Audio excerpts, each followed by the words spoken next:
7-year-old Sophie had not seen her daddy really smile in 2 years. Not since mommy left. So when she spotted a beautiful woman reading alone in the park, she walked right up and asked the question that would change everything. "Can you teach my daddy how to smile again?" She had no idea she was talking to a billionaire. And she definitely did not know that this same woman had just hired her daddy to renovate her mansion. This is their story. Sophie remembered exactly when her daddy stopped smiling. It was the day the blue suitcase came out. The day Mommy packed her pretty dresses and her favorite perfume. The day she knelt down, kissed Sophie's forehead, and said words that still echoed in her dreams. "I love you, baby girl. But I have to go find myself." Sophie was only 5 then. She did not understand how someone could lose themselves. But she understood the way Daddy's face changed after the door closed. The way his smile became something he wore instead of something he felt. 2 years later, Sophie had become an expert at telling the difference.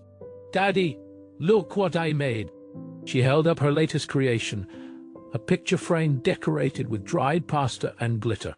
"It's for your desk at work." Daniel looked up from his coffee, and there it was. The smile. But Sophie could see it did not reach his eyes. It never did anymore. "It's beautiful, Pumpkin. Best frame I've ever seen. Do you really like it? I love it." He pulled her onto his lap, and she breathed in the familiar smell of sawdust and coffee. "Everything you make is my favorite." Sophie leaned against his chest, listening to his heartbeat. Strong and steady, like always. But sometimes, late at night, she heard different sounds through the wall. Sounds like her big, strong daddy was crying. "Daddy?" "Yes, sweetheart. When you smile, does it hurt?" Daniel's arms tightened around her. "What do you mean?" "I mean..." Sophie traced a pattern on his flannel shirt. "Your mouth smiles. But your eyes look like they're hurting. Like when I fell off my bike and said I was fine, but I wasn't really fine." For a long moment, Daniel said nothing. Then he pressed a kiss to the top of her head. "You're too smart for your own good, you know that? Grandma says I get it from you." Daniel laughed, a real sound, but small. "Grandma says a lot of things. Daddy." Sophie looked up at him with her serious green eyes. "I'm going to find a way to make you really smile again. I promise." "Sophie, I pinky promise." She held up her little finger. "And pinky promises are forever." Daniel wrapped his rough, callous finger around her tiny one. "Forever," he agreed. But in his heart, he wondered if he even remembered how. That Saturday, Daniel took Sophie to Riverside Park. It was their thing, every weekend, rain or shine. They would feed the ducks, play on the swings, and eat ice cream on their favorite bench by the fountain. "Daddy, push me higher." Sophie shrieked from the swing, her strawberry blonde hair flying behind her. Daniel pushed, watching her soar. For a moment, he felt something close to peace. Then his phone buzzed. Moore Estate renovation. Contract signed. Start date, Monday doye. He stared at the notification. This was the biggest job he had ever landed. Renovating the historic Moore mansion. A project that would take months, maybe a year. It would change everything for them financially, but it also meant longer hours. Less time with Sophie. "Daddy, you stopped pushing." "Sorry, Pumpkin." He pocketed his phone. "Daddy just got some news about work. Good news or bad news? Good news. A really big project." Sophie's face lit up, but then she grew thoughtful. "Will you be gone a lot?" "Maybe sometimes. But Mrs. Henderson next door will watch you when I work late." "I like Mrs. Henderson. She smells like cookies." Sophie jumped off the swing and took his hand. "Daddy, can I explore? I want to look at the flowers by the big fountain." "Stay where I can see you." "I will." Sophie skipped toward the fountain, but her mind was working. She had made a pinky promise. And Sophie never broke pinky promises. How do you make someone smile for real? She wondered. Jokes did not work. Daddy laughed, but it was hollow. Presents did not work either. Hugs helped a little, but not enough. Maybe she needed to find someone who knew the secret. That's when she saw her. A woman sat alone on a bench near the rose garden. She was beautiful, like a princess from a storybook, but she was not smiling. She was reading a book, but her eyes looked far away. Sad. Sophie tilted her head, studying her. This woman had the same look Daddy had. The look of someone whose smile had gotten lost. But wait. If this woman was also sad, maybe she knew about sadness. Maybe she knew how to fix it. Sophie straightened her shoulders and marched right over. Catherine Moore had not set foot in Riverside Park in 12 years. Not since her father brought her here as a child. Not since he would buy her ice cream and tell her stories about the business empire she would someday inherit. Not since he was still alive. But today, something had pulled her here. Maybe it was the anniversary of his death approaching. Maybe it was the crushing loneliness of another weekend alone in her 30-room mansion. Maybe she just needed to remember what it felt like to be human. She sat on the same bench where her father used to sit, a book open in her hands. But she was not really reading. She was remembering. Her father's laugh, her mother's perfume before she left them, the fiancé who had proposed and then disappeared with half her fortune, the friends who were never really friends at all. Catherine had learned her lessons well. Trust no one. Need no one. Build your walls high and your heart higher. At 32, she was worth $4 billion. She owned hotels, shopping centers, and half the historic properties on the East Coast. She was on the cover of Forbes and the guest list of every important event. And she was completely, utterly alone. Excuse me, pretty lady? Catherine looked up, startled.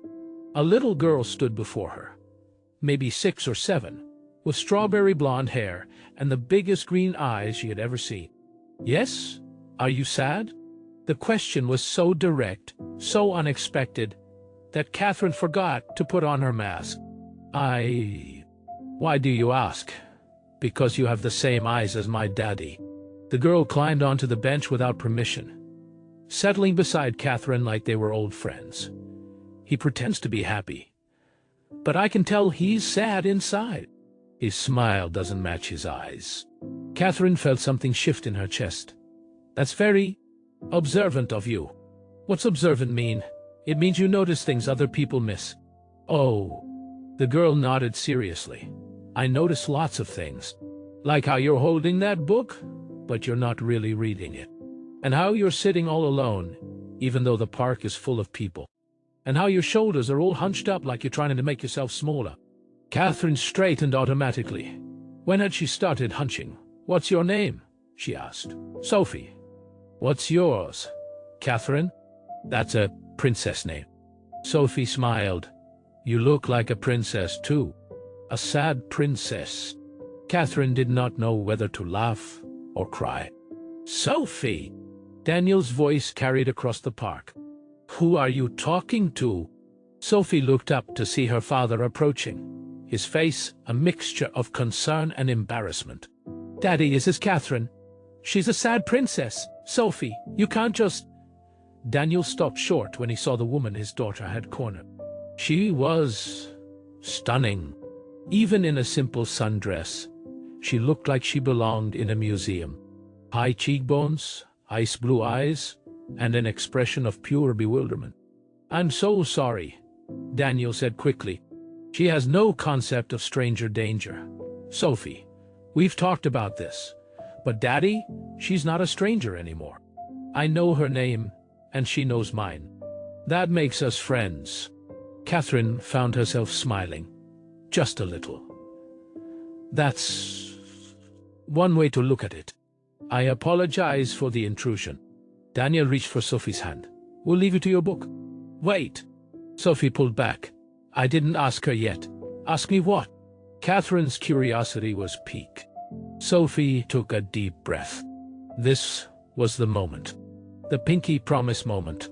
Can you teach my daddy how to smile again? The park seemed to go silent.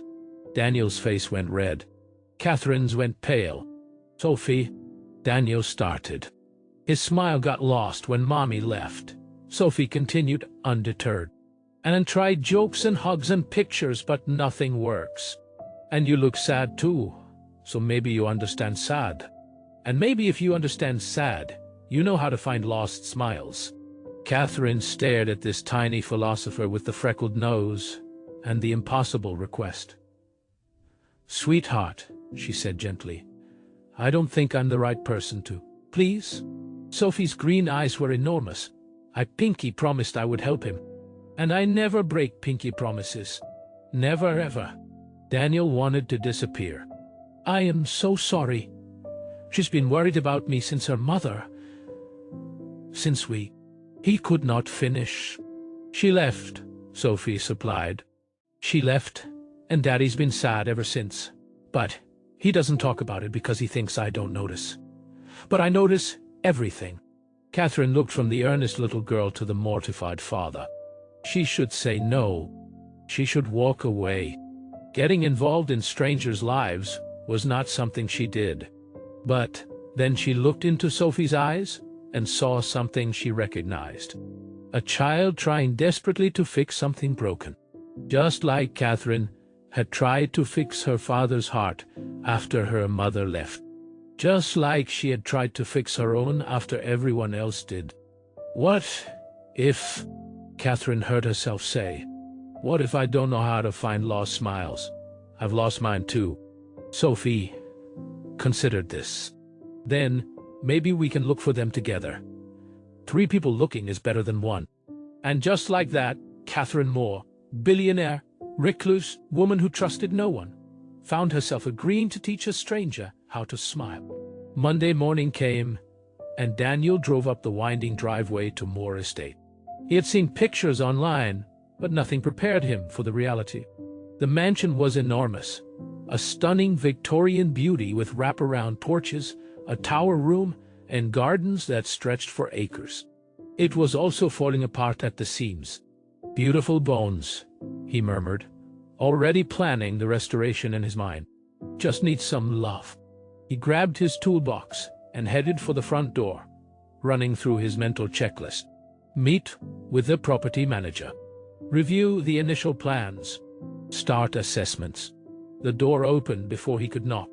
And there she was, Catherine Moore, the sad princess from the park, standing in the doorway of the mansion he had been hired to renovate. They stared at each other for a long, frozen moment. "You," Daniel breathed. "You, Catherine?" echoed. Then, despite everything, they both started to laugh. "Your daughter," Catherine managed between gasps, "asked me to teach you how to smile, and I'm your client. That's..." She could not finish. "Impossible," Daniel supplied. "The word you're looking for is impossible. I was going to say fate, actually." They stood there, the awkwardness transforming into something else, something almost comfortable. "So," Daniel said finally, "you're the mysterious Seymour who bought this place last year. I should have guessed from the princess comment. I'm hardly a princess. My daughter would disagree." He smiled, a real one, before he caught it. "She's been talking about you all weekend." "Daddy, when are we going to see Catherine again?" "Daddy, do you think she likes ice cream?" "Daddy, can we invite her to my birthday party?" Catherine felt something warm bloom in her chest. "I do like ice cream, and I've never been to a real birthday party. Never. My family wasn't exactly the party type." Daniel looked at her, really looked. Behind the designer clothes and the perfect posture, he saw something fragile, something lonely. "Well," he said softly, "maybe it's time to change that." He held out his hand. "I'm Daniel. You're a contractor.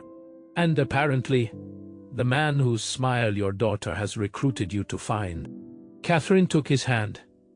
His grip was firm, his palm rough with calluses. Honest hands, working hands, the opposite of every manicured businessman who had ever tried to con her. I'm Catherine, your client, and apparently the sad princess who might need to find her own smile along the way. They shook on it. Neither of them let go right away. Over the next few weeks, the mansion became more than a job site. It became a meeting place, a healing place. Sophie started coming after school, doing her homework in the grand library while Daniel worked. Catherine found herself wandering down from her office more and more often, drawn by the sound of Sophie's chatter and Daniel's patient answer. "Catherine, look what I found!" Sophie ran up to her one afternoon, holding a dusty music box. It was in the attic. "It still works." Catherine's breath caught. "Where did you find that?" "In a trunk with old dresses. Daddy said I shouldn't touch things, but it was just sitting there looking sad." With trembling hands, Catherine took the music box and wound it up. A melody she had not heard in 20 years filled the air. Her father's favorite song. "Are you okay?" Sophie tugged her sleeve. "Your eyes are leaking." "It was my father's," Catherine whispered. "I thought it was lost when he died." "That means it was just waiting," Sophie said matter-of-factly. "Waiting for you to find it again? Like lost smiles. They're never really gone. They're just waiting." Catherine knelt down and hugged Sophie so tightly the little girl squeaked. "Thank you," she said. "Thank you for finding it." From the doorway, Daniel watched. And for the first time in 2 years, he felt something other than grief. He felt hope. As the weeks passed, the mansion slowly transformed. Broken windows were replaced. Crumbling walls were restored. Overgrown gardens were tamed. And somewhere along the way, 3 broken people started to heal. Sophie orchestrated smile lessons. Ridiculous exercises involving funny faces and terrible jokes. Catherine taught Sophie about art and architecture. Daniel cooked dinner for all 3 of them in the mansion's newly renovated kitchen. "This pasta is amazing," Catherine said one evening, genuine surprise in her voice. "Don't sound so shocked." Daniel grinned. "I have skills beyond hammering things." "Daddy also makes the best grilled cheese in the world," Sophie added. "And he do voices. Do the pirate, Daddy." "I'm not doing the pirate." "Ah, matey," Sophie bellowed. Catherine dissolved into laughter. Real, helpless, ugly, snorting laughter that she immediately tried to hide. "Don't stop," Daniel said softly. "That's the best sound I've heard in years." Their eyes met across the table. Something electric passed between them. "Daddy," Sophie whispered loudly, "I think it's working. Your eyes are doing the crinkly thing. That means you're really smiling." One evening after Sophie had fallen asleep on the library couch, Daniel and Catherine sat on the mansion's newly repaired back porch, watching the sunset paint the gardens gold. "She's remarkable," Catherine said quietly. "Sophie, the way she sees the world. She's her mother's daughter in some ways. The optimism, the determination." Daniel's voice was carefully neutral. "Do you miss her? Your wife, ex-wife?" And he was quiet for a moment. "I miss who I thought she was. The woman I married would never have walked away from Sophie. I guess I never really knew her at all." "I understand that, more than you know." Catherine told him about Marcus, the engagement, the betrayal, the night she discovered he had been using her all along. Daniel told her about Angela, the way she had grown distant, the note she left that explained everything and nothing. They talked until the stars came out, sharing wounds they had never shown anyone. "Sophie asked me why I don't date," Daniel admitted. "I told her I'm too busy. But the truth is, I'm terrified of trusting someone again, of letting Sophie get attached to someone who might leave." "And yet you're here," Catherine said, "letting her get attached to me. You're different." "How do you know?" Daniel turned to face her. In the moonlight, her ice-blue eyes looked silver, because Sophie sees things other people miss. And she sees something in you worth believing in. He paused. So do I. Catherine's breath caught. Daniel, I'm not asking for anything, he said quickly. I know you probably have 100 sophisticated men lining up. I'm just a contractor with sawdust in his hair and a daughter who asks strangers for help. I'm not. You're everything, Catherine interrupted. Everything I never knew I was looking for. The space between them disappeared. Their first kiss was soft, uncertain, like two people who had forgotten what it meant to hope. But it was real. And somewhere in the library, Sophie smiled in her sleep. For 2 beautiful months, everything was perfect. Then, Angela came back. She appeared at Daniel's doorstep on a Tuesday morning, looking like she had stepped out of the life she had abandoned 2 years ago. I made a mistake, she said, tears streaming down her face. I wasn't ready to be a mother, but I am now. I want to try again. I want to be a family. Daniel stared at the woman he had once loved, feeling nothing but confusion. You left, he said. You left Sophie. You left us, I know. And I'll spend the rest of my life making it up to both of you. Angela reached for his hand. Please, Danny. We were happy once. We can be happy again. I'm seeing someone. Angela's expression flickered. The billionaire. I heard. But, Daniel, think about it. She's not part of our world. What can she really give Sophie? Hired nannies? An empty mansion? She gives Sophie love. Real love. I'm her mother.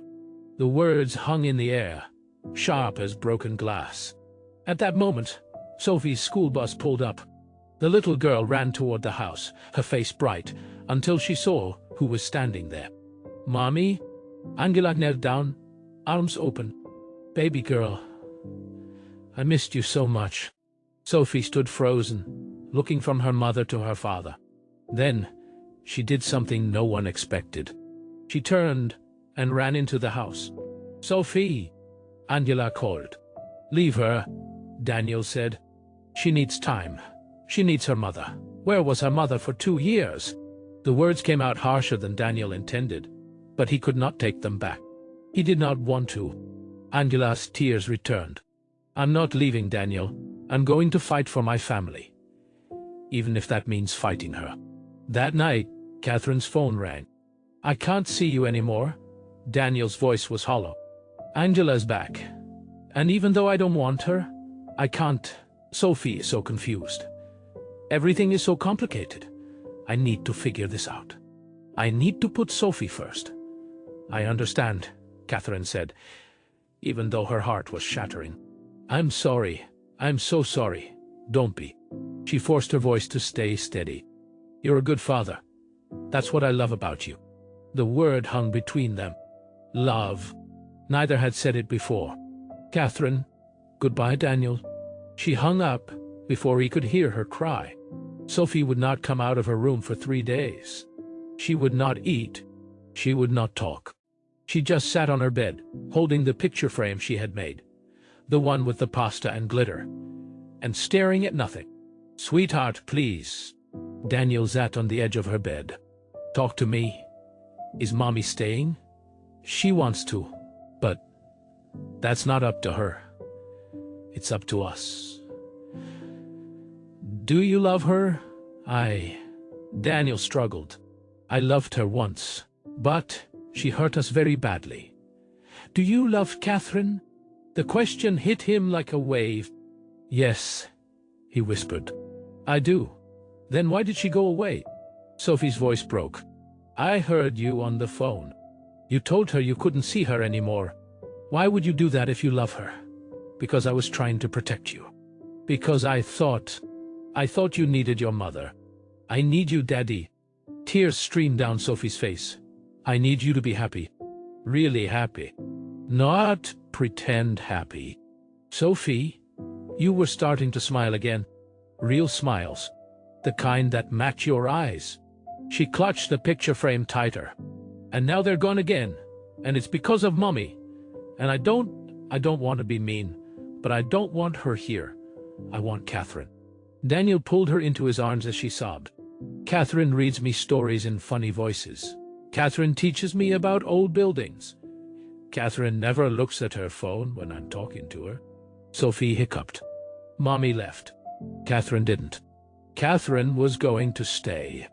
And now she's gone because you pushed her away. I know, baby. I know. But you have to fix it, Daddy. Sophie looked up at him with red-rimmed eyes. You promised to teach me about keeping promises. And then, you broke your promise to her. Daniel thought about the woman sitting alone in her 30-room mansion. The woman who had finally learned to laugh. The woman he had sent away because he was afraid. You're right, he said. I did break a promise. Then, fix it. Sophie's voice was fierce, despite her tears. Find her smile, Daddy, and give her yours. What about your mother? She left me once. That was her choice. Sophie wiped her nose. Catherine chose to stay. That was hers. And you? You have to choose too, Dad. You have to choose to be happy. Daniel hugged his daughter close, marveling at the wisdom of a 7-year-old. She was right. It was time to stop being afraid. Catherine was in the library when she heard the music box. Her father's melody, drifting up from the entrance hall. She had not wound it in weeks, had not been able to bear it. Slowly, she descended the grand staircase and stopped. Daniel stood in the center of the hall, the music box in his hands. Behind him, Sophie clutched a bouquet of wildflowers picked from the garden Catherine had helped her plant. You shouldn't be here, Catherine said. Her voice cracked. Your wife, ex-wife, permanently. Daniel set down the music box and walked toward her. I told Angela the truth, that I don't love her anymore, that I love someone else. Someone who taught my daughter about architecture and laughed at my terrible jokes and made me believe I could feel something again. Catherine's hand flew to her mouth. Sophie reminded me of something important. Daniel took her hands. She said, lost smiles are never really gone. They're just waiting. And I think my smile was waiting for you, Catherine. I was just too scared to see it. I'm scared too, Catherine whispered. I don't know how to do this. Family, love, any of it. Neither do I. But Sophie seems to think we can figure it out together. Catherine looked at the little girl with the wildflowers and the tear-stained cheeks and the biggest, most hopeful smile she had ever seen. Hi, Catherine, Sophie said shyly. I brought you flowers from our garden because you're part of our family now, if you want to be. Catherine knelt down, taking the flowers with trembling hands. I want to be, she said. More than anything, I want to be. Sophie threw her arms around Catherine's neck. Daniel wrapped them both in his embrace. The music box played on, filling the mansion with melody for the first time in decades. Daddy, Sophie said, her voice muffled against Catherine's shoulder. Yeah, pumpkin, you're smiling. A real one. I can tell without even looking. Daniel laughed, a sound that echoed off the restored walls and high ceilings. Yeah, baby girl, I finally am. Catherine looked up at him, her ice blue eyes no longer frozen, no longer sad. I found it, she whispered. My smile. It was here, the whole time, with you. And in the grand entrance hall of the Moore estate, surrounded by the music of the past and the promise of the future, 3 people who had been lost found their way home, together. If there had been a camera, it would have pulled back slowly through the grand entrance hall, past the crystal chandelier and the sweeping staircase, out through the restored windows of Moore estate. The mansion that had stood empty for so long was finally filled, with laughter, with music, with love.